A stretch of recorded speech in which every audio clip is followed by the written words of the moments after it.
most lawyers, I think, are repressed creatives. Like, I think most lawyers are rather woo, but they were told they can't be woo and be practical and make a living.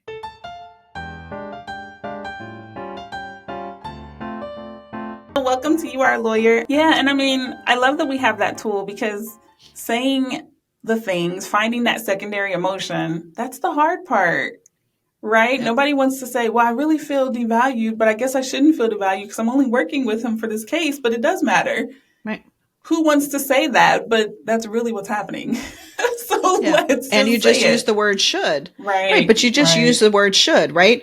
Like we are shoulding ourselves. We are judging ourselves for the emotion that's coming up, and we're trying to suppress the And emotion. let it just be. I don't want you to Yeah. suppress the emotion. I want you to say, I'm fucking angry. This asshole was a freaking jerk, blah, blah, blah, blah. And I go, okay, cool. What was it about this situation? What was it? Right. And it's like, well, it was a motion for lemonade. Da, da, da. Like we can have those conversations and skip all of the explanation about what this is, because that motion to squash is related to this thing, which is related to your argument, which is related to this client's specific instance that references your Because life. it's all related, even though Right. you don't want it to be or you don't Exactly. think that it is. Yes. And so the sooner you get that behind you, the better, Mm-hmm. right? Like we go into the law for the reason. Whatever the reason is, everybody's got a different reason. I never thought I was going to be a lawyer. That was not an educator, a teacher. Like I Mm. remember a police officer asked me when I was 7 years old, what do you want to be when you grow up? And I was like, well, teacher, of course. And he was like, you're going to make a great teacher. Right. And because he saw me interacting with my sister, interacting with my Okay. family and the community. And he said, you're going to make a great teacher. We need great teachers. Well, I am a teacher, Mm-hmm. right? Like everything I do is about education. Education is the line through everything, Yeah. because I want to help. I want to teach you about yourself, that the thing that you don't see. And as a projector, using sort of human design. So maybe we should explain what human design is. Sure. So we've started talking about it. So human design is a tool, is a paradigm that is sort of a mishmash of other paradigms in the world. So it brings I Ching and Kabbalah, Tree of Life, and the chakras, and astrology and astronomy and quantum physics, quantum mechanics, psychology. It kind of pulls everything together. So there's some pseudoscience and some hard sciences, right? And pulls all of these things together and kind of creates this space and understanding that we are all just energy. Now we're going to go crazy woo. I don't want to go crazy woo, but just to say we're all just energy, and we're all exchanging energy every day. Money is energy, right? Like how we interact with each other is energy. Like, when you walk into the courtroom and you make an argument and you can feel the Mm-hmm. energy shift, right? When you're like, I just won that. I won that motion. Yeah. Now I know the judge is quote unquote taking it under advisement, but I know that I just won, right? Because you feel it in your everything in your You can body, feel people right? paying attention. They're giving you their energy, Yes. all of it. Yeah. Yes. All of it. And that exchange, right? And then, so human design is about helping you to align your energy in a way that is the way you are designed to, and how that's different than how your outer external personality is. And once you see it, you can't unsee it. Mm-hmm. Once you have your questions, you can't unknow those questions, right? And it's a way to check yourself and reflect in just a snap of, okay, what's happening here? I'm feeling frustrated, or I'm feeling bitter, I'm feeling angry. Okay, what's happening? And then checking yourself to let it go. Not necessarily to change Yeah. it, but to change how you are responding to what's happening around you, right? And instead of reacting, and to be more proactive about it before you even get into the situation at all. So, Yeah. yeah, it's a beautiful thing. I It love it. I is. I freaking think love it's it. fascinating. You and I said the last time we both read our horoscopes, but we read them the day after. Yes. So that we're not influenced in any way by it. That's our way of judging it and being like, we're above this.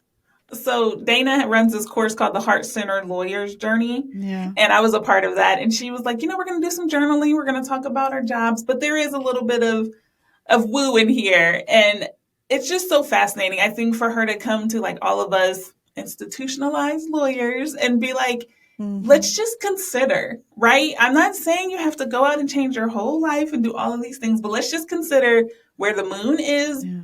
in the earth, and Yep. you know what I mean, in relation to the earth and what's Yeah. going on in your life and what you want to write about it.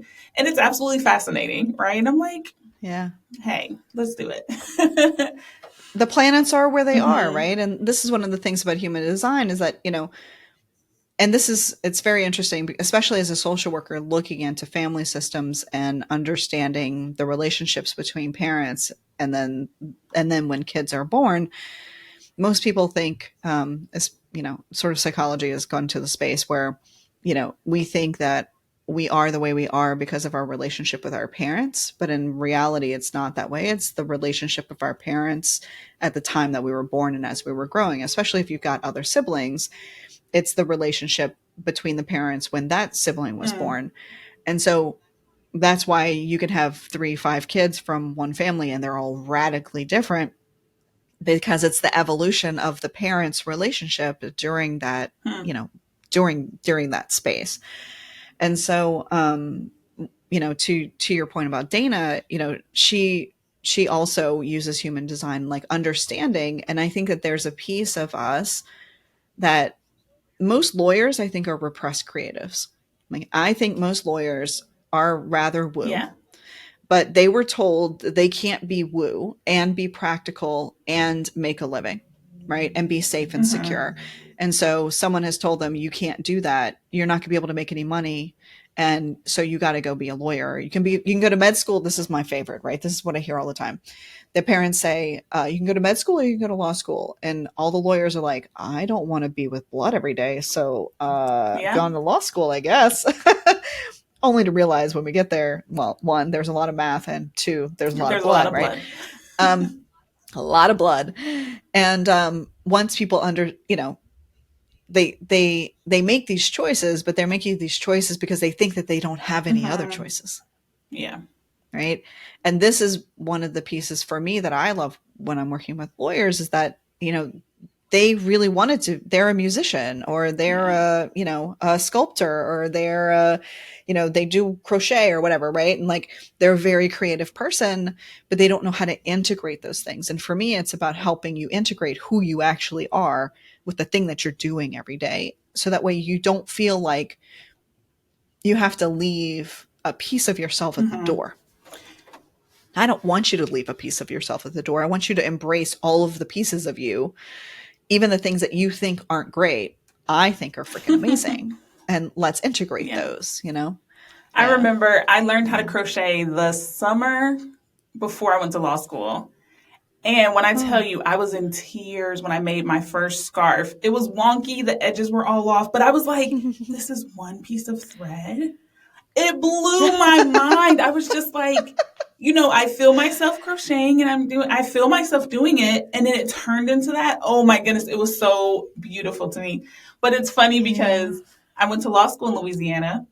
We had a really bad freeze that year. Everyone bought a scarf for me because your regular Walmart didn't just have heavy scarves in stock. Yep. And I was like, I can make as much money as I want depending on what I produce.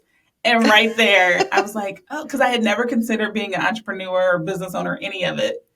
And it was mostly because I watched my parents do it. They were authors, Mm. they did all this stuff, but they never made any money from it. So I was like, well, that's silly. Mm. And so, for one, I learned how to create something literally with my hands as I'm in law school using my brain, but learned how to Yep. create something with my hands. And I immediately made a profit. And I was like, oh, Huh.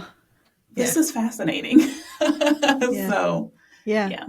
Yeah. And that making a profit, there's nothing wrong with making money, right? Like, I don't have a problem with making Mm-hmm. money. Like, commerce is good. I'm cool. I'm all about that. The capitalist piece of scarcity and extraction and oppression and exploitation, that's and especially as an indigenous Mm-hmm. person, right? Like, coming at it from an indigenous perspective, like, for me, that's the part I'm not Yeah. okay with, because I don't want people to expend everything that they have at the expense of themselves, right? And I want people to build that thing that works best for them. I don't want And sometimes that's, sometimes that is the creative art, and being okay with that, and being okay with, okay, this is a thing that I think that I could do. This is the thing I've always wanted Mm-hmm. to do. This is the thing that I know that I'm great at, right? Like, I know I'm a beast in the courtroom. I just don't want to be that beast anymore. I don't have to be that person anymore. That doesn't mean I'm not still a Yeah. beast, right? Like, when I show up, I show up. And so I'm still going to have that energy, because I'm just shifting the energy into something else, Yeah. um and I think for most lawyers, they're afraid of not doing the thing that they already know, right? They're afraid of taking that risk because they're afraid of rejection, or they're afraid of what their family's going to say, or they're afraid of, whatever, you name it, Yeah. right? I still have Yeah. to change. I already changed. How long do I still have to change? I'm like, didn't I just do that? And then, oh yeah, well this Yeah. is a new thing. Really? It's like, okay, when does it Yeah. end? Yeah, it never ends. And for you as a manifesting generator, I'm it's never like, going to oh, end. So you're supposed I to be like know. that. Let me tell you. It's a beautiful thing. The sooner we embrace Yeah. it, the sooner you embrace the piece and the role, your real true design of who you really are, and and this is the thing. Human design, so if I pull your chart, so when I pulled your Mm-hmm. chart, right? I just said, this is what this says. And you were like, how do you know that? And I'm like, I don't know that. Because you and I had literally we had just Mm-hmm. met. We didn't know each Mm-mm. other. We had not had any communication short of an email that I swear that I thought that I responded to. And I'm so sorry again that I did not respond too timely. Right. But like, I didn't know those Yeah. things about you. I hadn't done a bunch of research or anything. I was just like, this is what this says. And it just, it is who you are on the Yeah. inside. You know who you are and what you want. You just have to give yourself permission. But sometimes we need external validation to do Mm-hmm. that thing. Lawyer to lawyer, a lot more manageable. Like, you can swallow that, right? Like, okay, another lawyer is living her best, joyful, and thriving life. If she can do it, I Yeah. can do it. And that's fine. I'm happy to be your role model. If you need me to do that, I will guide you. I will show you. I will tell you. I will reflect all of the things back that you want, that you don't even realize you're saying out loud, but you're just ignoring, right? Because we've been trained to just ignore those Yeah. things. And you don't have to be afraid. But also, it's okay to be afraid. But here's the thing, and I'm going to say it because I have an opportunity to say it. So I'm going to say it. Just because you're afraid doesn't mean you should do it. Hmm. I like that. But just because you're afraid doesn't mean that you shouldn't Yeah. do it. For me, I don't want people to push through their fear. I want people to understand where the fear comes from, so that they can make a decision, an aligned decision, with one that is based in security and safety, right? And so I have this sort of, y'all can't see me who are listening, but maybe on the video you'll see. You can go back and look. But like, when I'm working with people, it's like driving two cars at the same Hmm. time. You have one foot in the accelerator in one car, and you have one foot in the accelerator in the other car, and you kind of like, split out, right? And you're driving two cars at the same time, the road you want to be on and the road you're currently on right now. And then one day you've got enough built and you've got enough gas in the tank and the car that you want to be in, that you just take your foot off the accelerator of the other one, and it will slowly melt away. It will slowly stop, and you'll be able to be fully in the car that you want to Hmm. be in.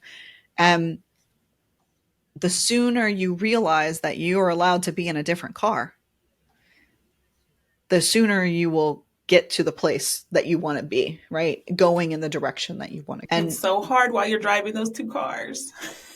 yes, absolutely. It can Yeah. be. It can be. And it can be if you're doing it Mm. alone.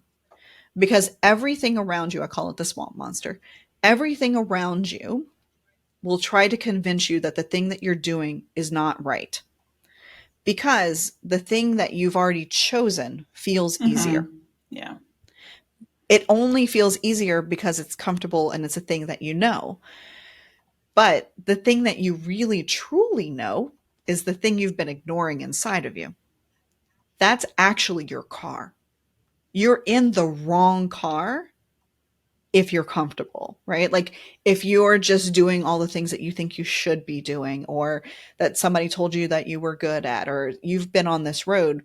but you've got a little pull, pull, pull, urge, urge, urge inside you, desire to do something else. That's your real car Hmm. speaking, right? Like your car is like, hello, put gas in me. Let's go. Let's run away to Bali or whatever, right? Like it's there, right? And you can call it your inner child, call it whatever you want, right? Like it's there, but the more we ignore it, Yeah.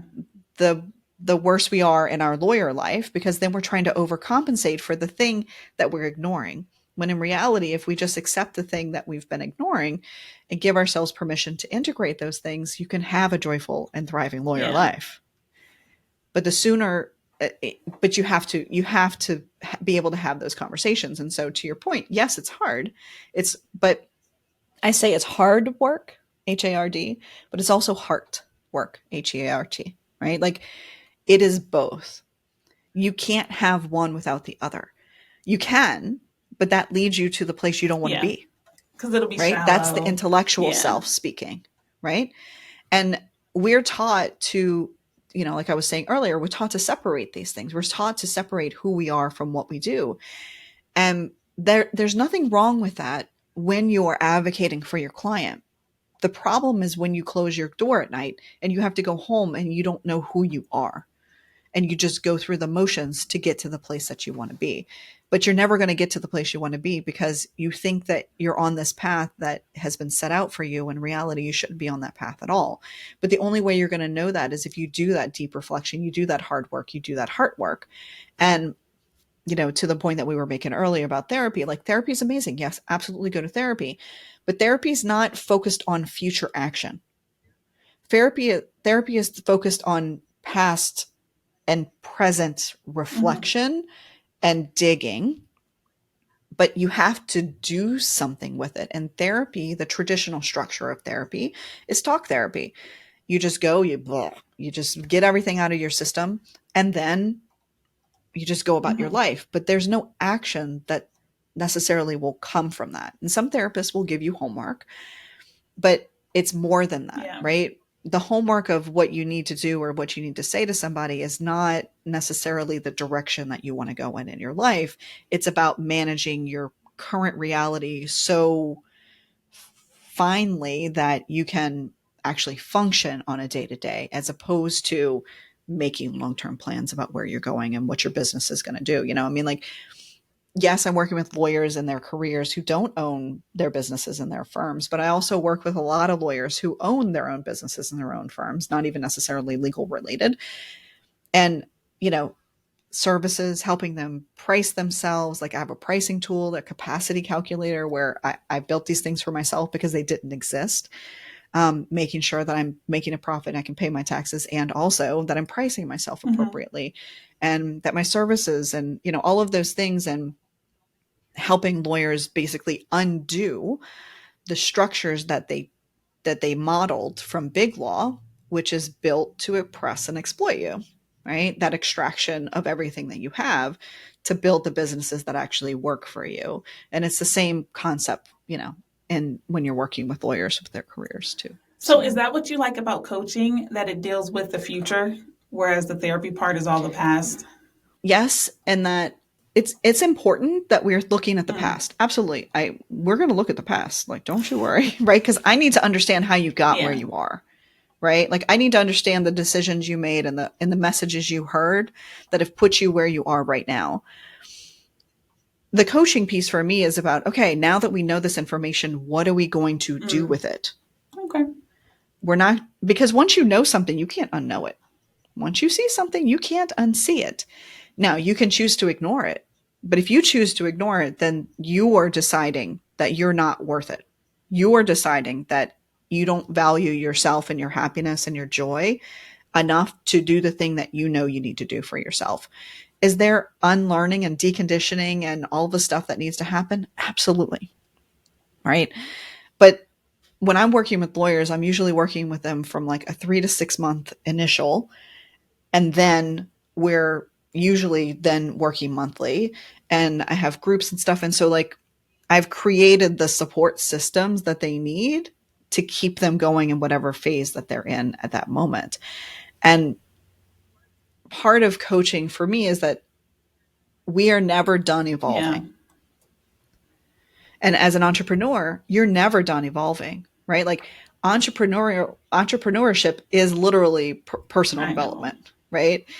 And we have to be okay with being better for ourselves, not for anybody Yeah. else, right? But like my parents, because my parents died young, my mom was 37, my dad was 41, right? 43, excuse me.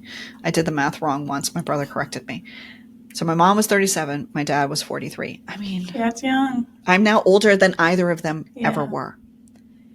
And it's like life is short. You don't know what's going to happen tomorrow or next week or later today when you get in your car on your way home, right? Like, why are you waiting until you retire to have a life? Let's Mm-hmm. not. Let's have that now, make lots of money now, and get lots of sleep and take care of your body and eat right. Yeah. And, and not, and when I say eat right, I mean like eat whatever you want, right? Like there's a whole thing, everything in moderation, y'all, right? Um, and that holistic way of looking at it. And I think for me, social work gave me the lens for coaching to look at the whole person as they're standing in front of me and help the whole person, not just one little tiny Yeah. piece. Because therapy is not going to, traditional talk therapy isn't going to get you where you need. It's only going to help you to sort through the emotions of how you got where you are.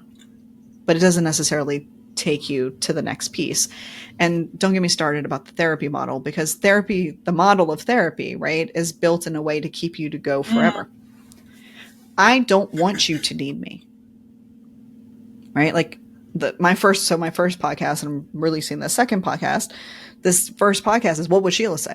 We're like, I want you to be able to make decisions on your own and know what you need to, what's your code of values? What is your mission? What's your vision? Like I want you to be able to make decisions without me. I don't want you to have to be like, well, I got to save that to talk to Yeah. Sheila. For what? I don't want you to need me. I want you to want to be around me, but not to need to be Mm-hmm. around me to live your life, And the traditional therapy model is to keep people going forever. Yeah. So I'm just gonna like throw out three things I've been thinking. Okay. When we Do asked my it. 3-year-old what she wants to be when she grows up, she said a flamingo. So proud of her. Yes, please. I was like, I love that it's not a regular job. And like her preschool, they wrote it down on the board. She wants to be a flamingo. You mentioned twice that you live on two continents. Why? And do you love it? And then I'll ask the last thing. Like I said, my parents died young. It was an HIV household. And so my parents died from HIV related causes. And so I, as a kid, was always the adult. And so we never, like, there was no travel. There wasn't like a bunch of, exploration past a car ride. Right. And so I'd never left the country before. And when I went to law school and I said, oh, what's the summer abroad thing? What's Yeah. abroad mean? I literally didn't even know what abroad meant, right? Like it never occurred to me that people left the country to go study somewhere else. I was like, what is this weird thing? So I studied in Vienna my first summer of law school, and Vienna and Prague. And then I went back again. I loved it so much. I was like, this is the place that I need to be in my whole life. And as an Indigenous person, that's a funny thing to say, that I live on the wrong Mm-hmm. continent. And so did Vienna, did Prague, did Budapest the second summer. And I was like, okay, this is serious. Like, I think I need to be here. Like, I knew in my soul that like I needed to not be on the North American continent anymore. And so then I did like an EU, European Union seminar tour where we did Brussels, Luxembourg, Strasbourg, and Paris. And we did like the Schumann walk and stuff. And shout out to Professor Hug. And I just said, okay. So it was December 10th, 2008. I was sitting in the White and Case conference room in Brussels. And I just looked around and I was like, yep, this is where I'm going to be. 5 years from now, I'm going to be back in Europe full time, either working or going back to school, whatever it is. 5 years. Now, could I have done it in 2? Sure. 3? Yeah. 1? Probably not reasonable or realistic, right? At that point, I was still running the law Mm-hmm. firm, right? So I still was running this multi-million-dollar law firm doing class actions and multi-district complex litigation, a lot of toxic torts. I was in the 9/11 litigation. And I just was like, okay, this is it. This is my 5, like I'm going to do this 2013. So every step that I took from that moment forward was towards that plan, right? Like towards that being back in Europe. And so I did an LLM. So I applied for an LLM, 5 different LLM programs in Europe, got into all of them, but ultimately I chose Brussels because it is the center of the European Union. And I really just love European Union law. Obviously, things are flawed. Every system has its flaws, right?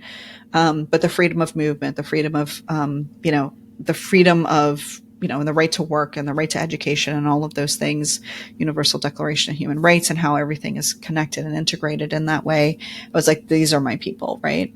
And so I did my advanced LLM, and then I converted my student visa to a work visa, opened my own Belgian enterprise there, got my carte professionnelle and je parle français, and learned French before I even went there. And so like I did all the things that I needed to do. I was executing the plan. And after, say, it must have been like 2017, I closed my enterprise, my Belgian enterprise. I was offered an academic dean position here in New Orleans. I came back. I fulfilled this goal of becoming an academic dean, program chair for an ABA paralegal program. And then after a couple of years, I was like, okie doke, I'm done. Met that goal. Don't need to keep doing this thing anymore. And I missed being in Europe. And so, so my current, my spouse, my partner, we've always been apart at least 3 to 6 months a year. Because I've been in Europe and they have been here, and it's been a beautiful thing. And so I have done what I needed to do, and also creating the structures inside of my business, inside of my life, that I can be there and here and to be able to go back and forth. So now I don't have a visa or anything like that. I just go on my passport. So I go for the full 90 days that I'm allowed to be there, because you're allowed to be for 90 days out of 180. And I calculate carefully. And I have a godchild in Brussels, and all of my best friends in the whole world are in Brussels and Europe, and I have a whole life there in my flat, and this is the thing, especially for lawyers, when they say, how are you living on 2 continents? Like, how can I do that? I'm like, well, it's actually rather easy, it's actually rather easy. You just have to actually want it and give yourself permission to have the thing that you want. I don't want to be on my deathbed thinking, okay, I wish that I had done that thing for myself. I don't want that. So, we own a house here in New Orleans, and then we go back and forth, and it is what it is. And it's a beautiful thing. Love that. And I help other people do it. I'm so happy that you didn't say, well, I made a plan and I did it. You're like, no, you got to want to do it, and then you got to really just do it. Because you can still make a plan and not follow it. I mean, you had a 5-year goal and you still were like, okay, I could have really sped this up. You have to just actually do it. Just do it. Yeah. But I did it from a place of knowing what I wanted, not doing it from a place of doing what I thought I was supposed to do. Most people make plans based on what they think they're supposed to do, right? From what they think other people expect of them, instead of actually what actually matters to them, who they actually are, what they actually want their life to look like in all its, in all of its glory, whatever it looks like, and I think the sooner we can get to a place where people understand that they want to live the life that they want to live, even if it's different from how other people live their life, the sooner you can get to that space, the better, right? And that's the work. That's really the work that I'm doing, is helping people just admit what they want so that they can go and get it. Yeah, I love that. Yeah. So the last thing here. Yeah. Is this the whammy? Tell me to pick up this book. I listened to the audiobook and I loved it, and I had to go buy it because I wanted to write in the margins. Good. So I went and picked this up. I went from learning to crochet to now I feel like I'm a whole brand. And we won't dwell on it too long because this is already going to be a 2-part podcast, which I've never had to do before. But we're going to do 45 minutes and 45 minutes. Um, so I love this podcast. It's definitely the foundation of all my stuff, but I am transitioning it because I've turned into just a talent. I only show up to record. I have three virtual assistants who do everything else. And I was going through like, I don't know if it was survivor's remorse or just like I grew this thing and now it's transitioned me into something else and I get to step away from it. But it was really hard. And that's what I was talking Yep. about earlier with change. I was like, I just got used to being a podcaster. Now I'm done, you know, and like my therapist is like, but you're still going to record. You still get the guests. You still, and I'm like, but I just don't have time. I literally don't. I'm being pulled in so many directions. And this runs on autopilot outside of me finding the time to record. But in my mind, it made sense. And then I started doing it. I was like, Kylie, you show up at 90 minutes a Yeah. week, maybe. And I was like, I in my mind it makes sense, but then when I really started doing it, it was really hard. Like I wouldn't respond back to my virtual assistant. I wouldn't look at the editing notes. My husband's like, "Why are you paying them if you're not going to review it?" And I'm like, "Because I don't want to pass it on." And once I was honest with myself about that, I was like, "Oh, okay. Now here's all the work." Right. Then I was like, "Here you Yeah. go." So yeah, Yeah. Well, and I mean, you're always going to be a podcaster. It's like when you're a lawyer, you're always going yeah, to be a lawyer, even if your title yeah. isn't lawyer, right? You're always going to be an attorney, even if your title is an attorney. I mean, and you specifically, like you're meant to do a lot of things. You're meant to multitask, but I just want to, like, can we just pull Yeah. back for a second? Because it's not that you're not still a podcaster. It's just that you're not doing all of the details that it takes in order for the podcast to Yeah. go out, right? And that is a uniquely 5-line thing to do to create a streamlined process that then you Hmm. follow. Most of us, so all you've done is actually just streamline and focus in a way that allows you to show up and you do your thing that you do great and other people do the things that they do great. And then it still produces the result Hmm. that you want. Most of us think that, and this is a piece that, um, and I'm looking at your human design piece, your chart as I'm having this conversation with you, because most of us think that in order for the thing to be done well, we have to do it ourselves, or that it has to be Mm. hard. And it does not have to be hard. You don't have to Yeah. struggle. You don't have to be burned out. You don't have to be broke. You don't have to be burned out. You don't have to be bored. You can say, okay, this is my thing and I need support. This is the support that I need.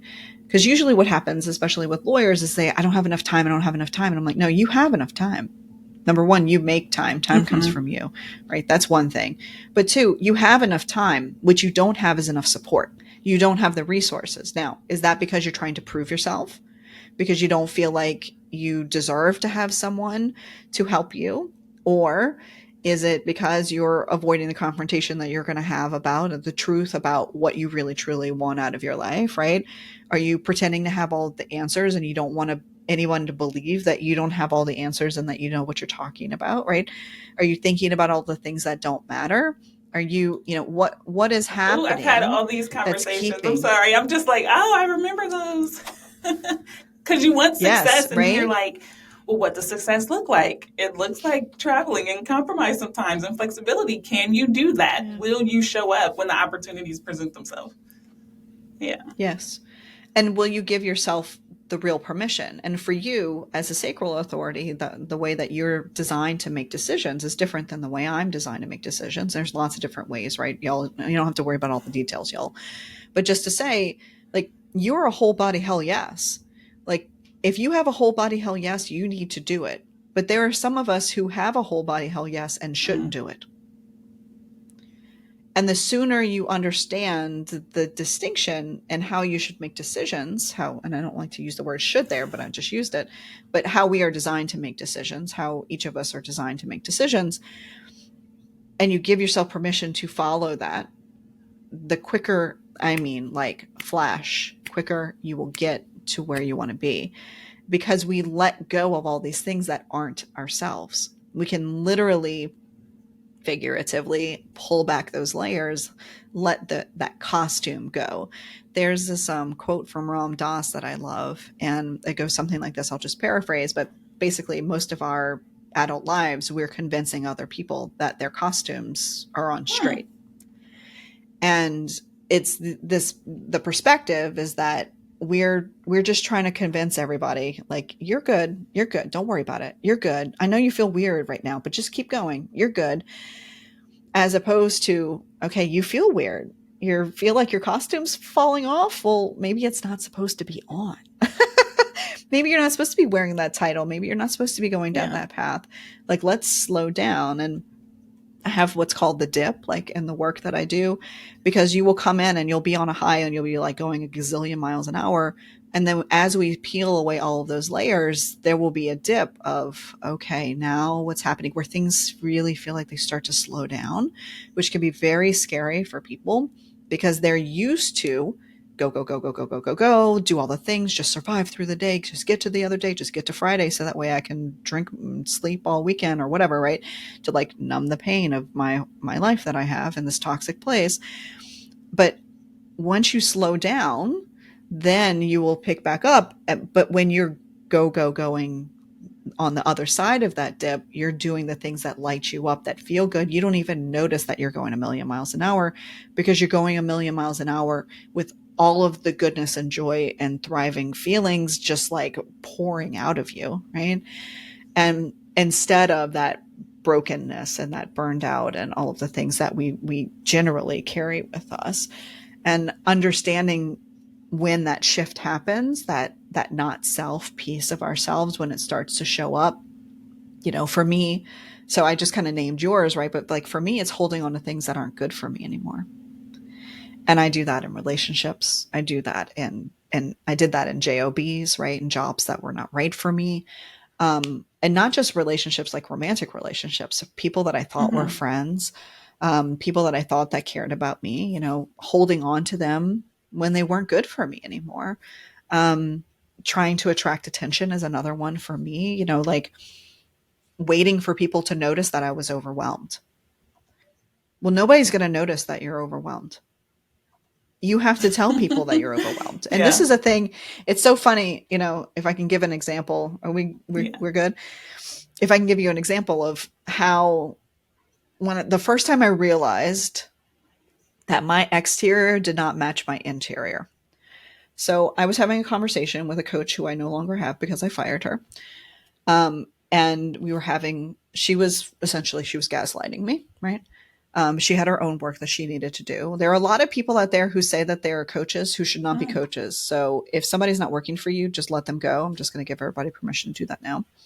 But I'm having this conversation, and it was a legal conversation about the contract and what the expectations of our work were together. And we were recording it. Um, when I went back and I looked at the recording after the meeting, I was really upset because I was like, she did not respond the way I expected her. I needed her to do XYZ, whatever. We're having this conversation. I was really, really, really, really angry. But when I went back and I reviewed the recording, I didn't look Mm. angry. I didn't sound angry. I was slow, measured, calm. I didn't have a smile on my face. But I realized that the costume of being a lawyer took over. And so I wasn't actually communicating and articulating the thing that I really needed. I was waiting for her to notice that I was angry instead of saying the words, I am Yeah. angry.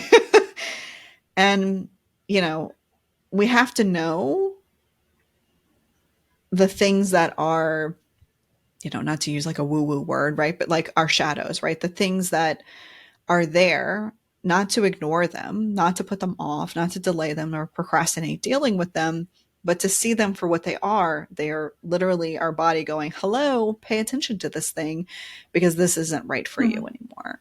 And, a lot of us are just in a hurry. We're just in a hurry to be free of the pressure of everything and thinking about things that don't matter.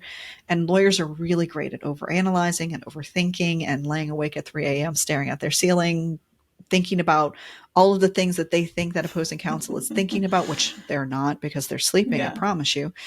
And just letting themselves just let these things go, right? And the sooner we can give ourselves permission to do that, the better. And this is, this is the work, right? Because it doesn't matter. You're going to have your expectations. Somebody's going to have different expectations. Dana's got different expectations, right? Like all these people, everybody, we all have different expectations because we've all been raised differently. And when we expect of others what we expect of ourselves, we will always find pain there. And people don't, you know it, but you don't Yeah. get it. The getting it is the reconnect. That's the work that we do, you know? And this is one of the reasons why and maybe we'll talk about this, but you know, this is one of the reasons why I wanted to start this new podcast for lawyers, like to build your joyful and thriving lawyer life, because I see the same things again and again and again. And I've been seeing them since my mother was a legal Yeah. secretary, right? Like this is not new to the legal profession. This is stuff that I've seen my entire life. And, you know, lots of lawyers who say, when I get my bonus, I'm going to quit and then never do, right? Why, lawyers who say, I hate Mondays and I hate this endless, relentless list of, emails that I get all the time. It's like, that's not the problem. Like Mondays and emails are they're not the enemy, What did right? that email do to you? Right. It did not find you well, right? And so I love that meme. Every time I Yeah. see that meme, I'm just like, no, your email did not find me well. And really, even the dark side of billables, right? Like understanding and like this idea of like, oh, you're going to make partner next year, right? Like, and understanding the dark side of billables and how billables actually work and how they're making money off of you, and understanding your role in that so that way you actually understand how much power you actually Yeah. have in the negotiation process. And, the things that are really actually holding us back. And like I said earlier, with sunk cost fallacies. And I don't want lawyers to be barely scraping by. I don't want them to be stuck. Like we deserve a profession that is going to help us gain our confidence back without blowing up our lives. We can Yeah. have that. I am creating this. And it's funny, I'd written a little note for myself the other day and I found it, I was going through papers, and it was, I wrote this note to myself and I just said, Sheila, in your attempts to change this profession, you are changing the profession. Because every time that I can help a Yeah. lawyer live their joyful and thriving life, I am creating a ripple effect of everyone around them, including other lawyers that they know. And at one point, some point, the old guard will be gone. And then it will be Yeah. ours to build it the way we know we deserve to have it, the profession that we know that we deserve, And I love that because you don't necessarily have So, to know in 5 years it'll be done. Just know that you are making an no. impact now. Yeah. Yeah, you are, if you want Yeah. to, right? You can make a plan, but you have to actually, make sure that the thing that you're making is actually the thing that's right Yeah. for you. Oh, I love So, that. So, Sheila, I yeah. typically ask guests to give me some advice for new lawyers or law students, but I feel like you've been Mm. like sharing all the gems this whole time. Is there Yeah. anything that you've been thinking about that you haven't mentioned that you would love to share with the audience? Mm-hmm. Yeah. I think a couple things. One, we think that time is our most important resource, right? And I'm not saying that that's not necessarily true, but actually, the best thing that you can do for yourself is not think about how to manage your time, but to get more sleep. We need to sleep way more than we actually do. Ideally, I want you to be sleeping between 8 to 10 hours a day, not necessarily a night, but a day, um, because everything comes from sleep. Your ability to think, your ability to process, your ability to function, your ability to make decisions, your ability to be present for yourself and for the people around you. Sleep will give you, it's like an elixir, right? Um, Please don't take melatonin to help you sleep, because melatonin isn't actually the thing that helps you sleep, keep you asleep. That's a different, that's actually a different hormone. I read this book called Why We Sleep, and everybody should read this book. It's Hmm. freaking amazing.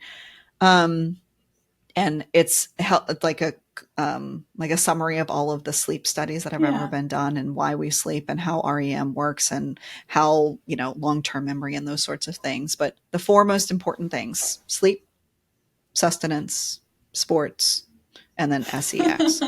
So And I don't necessarily mean Yeah. sex, right? It's sex. So sleep, right? Rest, sustenance, nutrition, hydration, anything that you consume, sports, movement, like just moving your body. It doesn't have to be intense every single day, but just do something to expend the energy. And then sex actually stands for sustainable emotional exchanges, like making sure that you've got that. If you've got those four things and you start working on that right now, you'll be fine. Love that. What happens, especially in law students, you're asking about law students, is that most law students think that they just have to keep on putting in their time and that they're to get those good grades. But actually, the best thing you can do for yourself 3 nights before an exam is to sleep every single night, not to study, right? And if you want to pass the bar, sleep is Mm-hmm. your key, right? Taking care of yourself. And this is the thing that Dana, in her heart centered journey with lawyers that she works with and law students is like helping you take care of yourself so that way Yeah. you can. And I can help you do those things too. Dana's got this structure that creates that, right? Now it's like the execution of the plan that you have. What does Yeah. that look like? So And yeah. everyone, Sheila is being literal. She's not meaning like, oh, put your textbook under your pillow, you absorb it. She means sleep. Sleep. Really sleep. Sleep. Oh, I don't have time. Oh, I need to rewrite my outline. Sleep. Absorb it. No, you Sleep. don't. Go to sleep. Well, because your brain, when you sleep, you're flushing all the toxins, right? But you're also allowing your brain to create the short term and the long Mm. term memories and to move things around. So, like, your dreams are just your brain moving things around, right? Moving your memories around. That's why sometimes we get them all mashed up and we're like, that's the weirdest dream I've ever had. So and so didn't even know so and so, right? Because your brain's just moving memories around.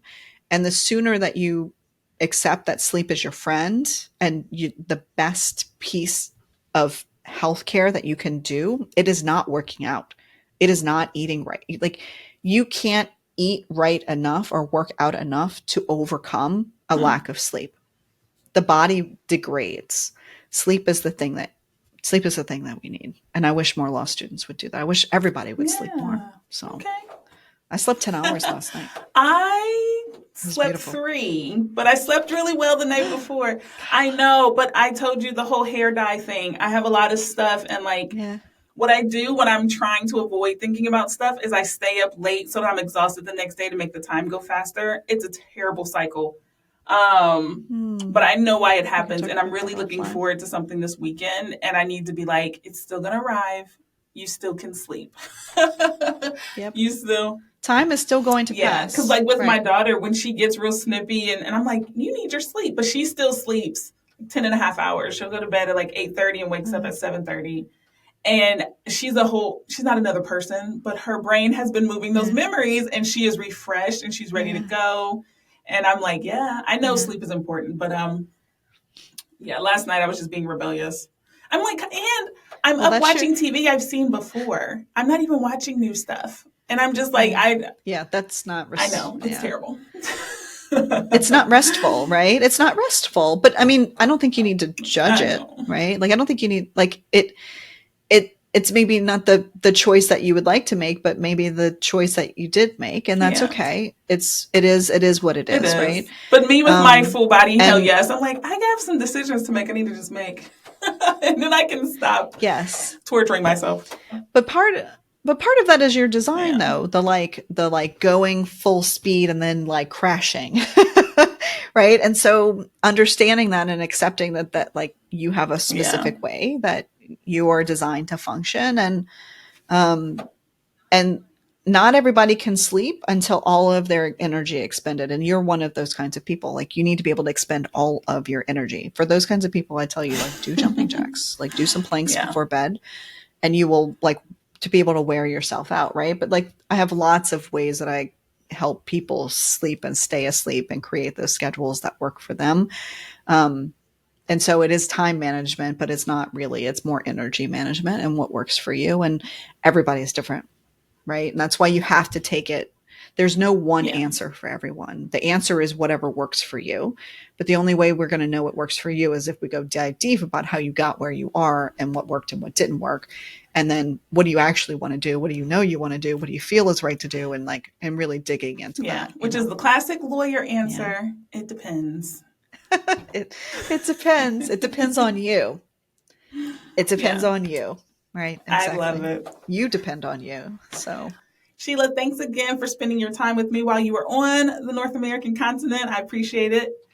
And I look forward to talking to you again later. Bye. yeah, thank you so much.